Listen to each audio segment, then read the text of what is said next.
नमस्कार दोस्तों, आप देख रहे हैं बोले भारत। यूपी की सुर्खियों के साथ मैं अनुराग। हमारे साथ बातचीत के लिए हैं मनीष जी। नमस्कार मनीष जी, स्मार्ट मीटर को लेकर पूरे प्रदेश में बहुत प्रदर्शन हो रहे थे। अभी लखनऊ में भी हुआ था।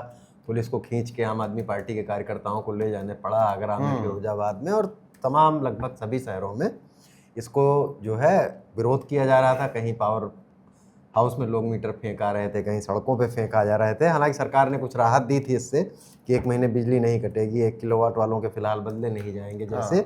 लेकिन अब सरकार ने प्रीपेड का सिस्टम उसमें से खत्म कर दिया है, स्मार्ट मीटर से। बिल्कुल।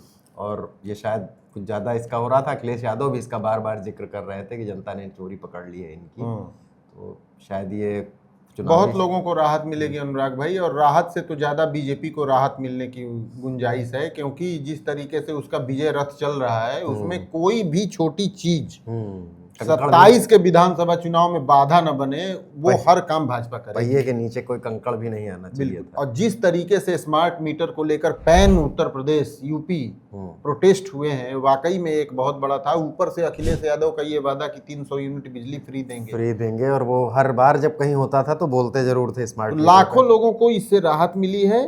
अब प्रीपेड मीटर में पैसा खत्म होने के बाद उनके घर की बिजली नहीं कटेगी। हाँ, मोटे अर्थों में पहले 1 महीने के लिए किया था सरकार ने। हाँ, कि आपको रिमाइंडर जाएंगे, ये होगा वो होगा। लेकिन अब उन्होंने अब मोटा मोटा आप ये कह लीजिए, नियम तो खैर कागजों पे जो लिखे होते हैं वो दूसरी तरह से होते हैं कि अब आपकी बिजली नहीं कटेगी। अब जैसे पुराने मीटर में बिजली का बिल आता था, तब आप उसको जमा करते थे, तब तक बिजली नहीं कटती थी। और अमूमन कई बार तो 2-3 महीने भी नहीं जमा करते थे, तो नहीं जब तक काटने वाले आते नहीं थे और आप कतार नहीं हटाते थे। बिल्कुल। तो अब इससे वाकई में बहुत राहत मिलेगी पब्लिक को, और भारतीय जनता पार्टी को तो करना ही था इसको। अब उनको जो करना होगा वो चुनाव बाद ही कर पाएंगे, पहले तो नहीं कर। चुनाव में आते ही सरकार में तुरंत कर देना चाहिए कि ताकि 4 साल तक फिर अगले चुनाव में जाने से पहले इस तरह की राहत दें। और बंगाल के नतीजे आ ही गए हैं। विपक्ष के लिए एक बड़ा झटका है। विपक्ष के लिए खासतौर से ममता बनर्जी तो वहाँ विपक्ष नहीं थी, वो तो सत्ता पक्ष थी। लेकिन जो लोग भारतीय जनता पार्टी से लड़ रहे हैं उनके लिए एक बड़ा झटका है। उत्तर प्रदेश में भी इसको लेकर तमाम सारे बयानबाजी शुरू हो गए हैं। अखिलेश यादव को कल ही तंज कस रहे थे केशव मौर्य कि कहाँ हैं, दिन भर दिखे नहीं और उनको ढूंढिए कहाँ हैं। और अखिलेश ने इसको काला दिन कहा। फिर केशव मौर्य और तमाम लोगों ने उन पर हमले बोले। देखिए, 2-3 बातें आपने इसमें जोड़ी हैं अनुराग। एक तो विपक्ष का सफाया, दूसरा अखिलेश यादव कहाँ रहे, तीसरा उन्होंने काला धन। तीनों का जवाब मैं बारी बारी से देता हूँ। विपक्ष का सफाया, इसमें कोई दो राय नहीं कि यदि राष्ट्रीय स्तर पे देखें तो ममता बनर्जी एक बड़ा विपक्ष थी, स्टालिन एक बड़ा विपक्ष थे। नेशनल लेवल की बात भाजपा के लिए, बिल्कुल भाजपा के लिए। आरजेडी एक बड़ा विपक्ष थी, शिवसेना उद्धव ठाकरे वाली वो एक बड़ा विपक्ष थी, ठीक ना। केरल में, खैर केरल में तो अभी यथास्थिति, एक गया तो दूसरा आया विपक्ष का ही। लेकिन ममता बनर्जी एक भाजपा और एनडीए सरकार के खिलाफ मुखर आवाज थी, बहुत मुखर आवाज थी। वो दब गई, इसमें कोई दो राय नहीं। अब अखिलेश यादव कहाँ रहे? देखिए, कुछ बातें सोशल मीडिया में चल रही जिसमें सच्चाई दिख रही है, और सपा के नेताओं से बात करने में भी वो दबी जुबान में ये बात कर रहे हैं।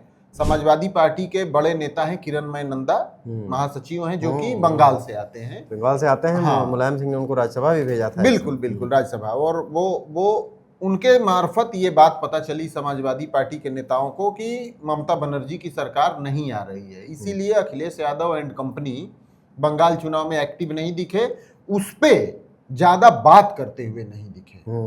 तीसरी बात, काला दिन। अखिलेश यादव ने जिस तरीके से ममता बनर्जी ने विरोध किया कि एसआईआर में किस तरीके से डकैती डाली गई वोटों की, उसको उन्होंने कोट करते हुए काला दिन कहा इसे, कल 4 मई को।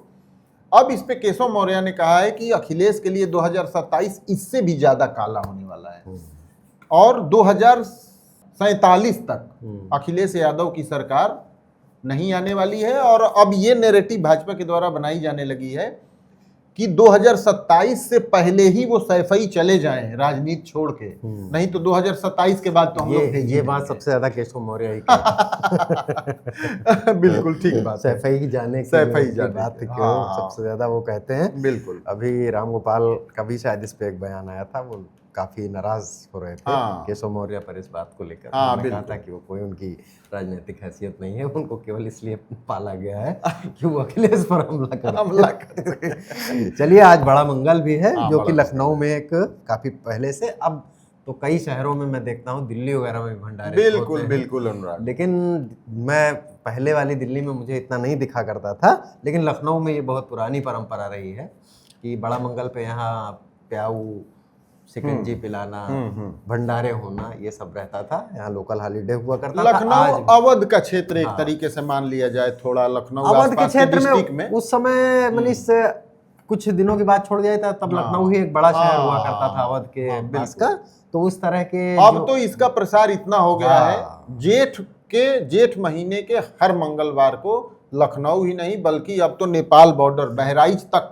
मैं भंडारे लगने लगे हैं। आप फैजाबाद रोड पे अभी बढ़ेंगे तो जैसे हाँ। शहर क्रॉस करेंगे उसके बाद से ही भंडारे शुरू हो जाते हैं, और ये पूरे जेठ भर। बड़ा इसका फॉर्मेट भी चेंज हो गया है क्रम हुआ, अनुराग, क्रम जैसे कि पहले क्या ना, कद्दू की सब्जी, हम्म। पूड़ी, बूंदी और आम का गलका, देखिए, ये सेट फॉर्मेट था सेट भंडारे का। फॉर्मेट था। और ये जो भंडारे का, जो अगर आप मान लीजिए भंडारा खा रहे हैं कहीं उस पश्चिमी उत्तर प्रदेश के हिस्से में, हाँ। आप कहीं से भी मेरठ से लेकर आगरा के बीच के किसी जिले में खा रहे हैं, तो वहां पर आपको आलू टमाटर की सब्जी बिना लहसुन प्याज वाली बिल्कुल मिलेगी। बिल्कुल बिल्कुल। और यहाँ कद्दू की सब्जी के हाँ, साथ का हाँ, था, लेकिन अब तो सब लगभग स्टैंडर्डाइज हो गया है। नहीं, वहीं अब पर। उसमें छोला चावल भी आ गया है, तो वही- पिज्जा भी वही- आ गया वही- है, कढ़ी चावल भी आ गया है, कहीं समोसा भी आ जलेबी गया है, मिलती है, कहीं दही जलेबी। जलेबी मिलती है, वेज पेटीज तो- भी आ गई हैं। हाँ, वो- जिसकी जैसी श्रद्धा। जिसकी जैसी श्रद्धा है, बहुत चीजें बड़ी हैं। वरना भंडारों में कद्दू की पूड़ी तो बिल्कुल कद्दू पूड़ी ही अहम हुआ करता था। बिल्कुल। खैर, मंगल भर ये जो है मनाया, हर मंगल को जेठ भर के हर और मंगल इस को बार अच्छी बात यह है कि 8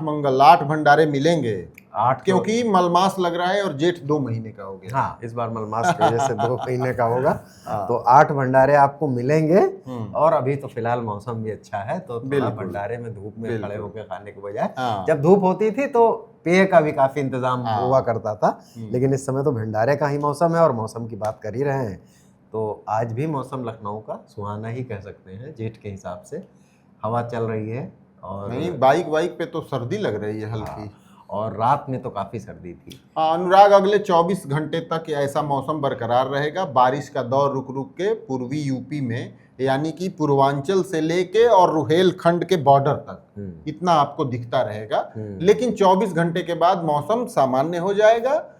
गर्म और तल्ख तो नहीं होगा, लेकिन ये तल्खी और गर्मी से राहत अभी 5-6 दिनों तक जारी रहेगी, क्योंकि बिहार, मध्य प्रदेश, इन सब जिलों में राज्यों में बारिश है। यूपी में तो नहीं है, लेकिन इन राज्यों में बारिश होने से ठंडी हवाओं का प्रसार यूपी तक होगा। लेकिन बारिश का सिलसिला थम जाएगा। सबसे बड़ी राहत की बात है कि बहुत लोग मर गए पिछले 24 घंटे में आंधी बारिश में, डे टाइम के समय थंडर स्टॉर्म आने से। थंडर स्टॉर्म, और दिन में जब आंधी वगैरह आती है तो बिल्कुल। जान माल का मौसम तो सुहावना है, लेकिन ये एक बहुत दुखद खबर दुखद यूपी खबर के है, कई सर। जिलों से आ गई कि बहुत सारे लोग, 20 लोग मर गए। मौसम विभाग ने भी कहा था कि जो बिजली गिरने वक्त से घटनाएं होती हैं वो भी इससे सतर्क रहिए। तो अभी भी इसमें सतर्कता बरतिए लेकिन ही।